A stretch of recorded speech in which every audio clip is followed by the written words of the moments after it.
चलिए, आज आप लोग को टॉपिक है 1857 की क्रांति। ये 1857 की क्रांति को अगर कहा जाए तो बहुत इम्पोर्टेंट है, इसको समझना बहुत ज़रूरी है। कई तरह से इसमें एग्ज़ाम में आते हैं क्वेश्चन। कभी क्वेश्चन कर देता है 1857 की तत्कालीन कारण क्या था, 1857 की सैनिक विद्रोह का वर्णन करें, 1857 की आर्थिक कारण क्या थी, 1857 की तकनीकी कारण क्या थी, 1857 की प्रारंभ कहाँ से हुआ था, कैसे हुआ था, असफलता के कारण को लिखे, इसका परिणाम को लिखे। तो सबसे पहले इससे पहले हम लोग कुछ इसका प्रमुख बिंदु को जान लेते हैं कि 1857 की प्रमुख बिंदुआं क्या थी।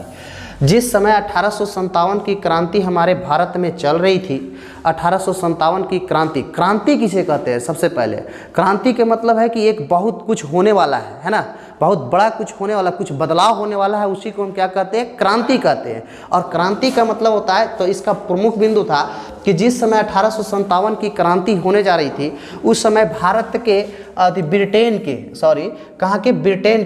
के प्रधानमंत्री कौन थे? तो ब्रिटेन के प्रधानमंत्री पार्म अस्टन्स थे। कौन थे?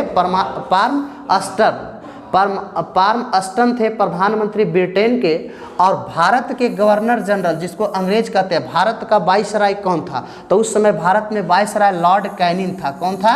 लॉर्ड कैनिंग था। कौन था? Lord Canning.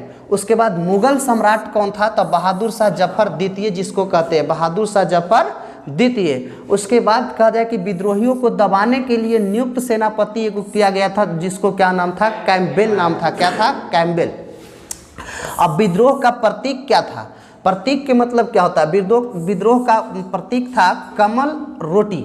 कमल रोटी क्या था कि विद्रोह कुछ होता था तो इसको मतलब कि एक संदेश भेजा जाता था। संदेश अगर कमल और रोटी की संदेश जब जाता था तो लोग समझता था कि क्रांति होने वाला है, विद्रोह होने वाला है। समझ में आ रहा है ना? तो इसी का प्रतीक था, इसी को प्रतीक कहते हैं। आइए अब हम चलते हैं कि 1857 की क्रांति का सबसे पहले स्वरूप बताते हैं। स्वरूप क्या है, कारण क्या है, प्रारंभ कहाँ से हुआ था, विस्तार क्या है ना, ये सारा, असफलता के कारण क्या है, परिणाम क्या है। 1857 की जब क्रांति हुई तो इसका परिणाम क्या निकला, असफलता के कारण क्या था, है ना। इस सारा बिंदुओं को हम लोग एक एक बिंदु को एक एक बात को कवर करेंगे इस वीडियो के माध्यम से। चलिए, तो सबसे पहले कह रहा है कि स्वरूप में क्या है? क्रांति। क्या 1857 की क्रांति का स्वरूप? क्रांति किसने, क्रांति के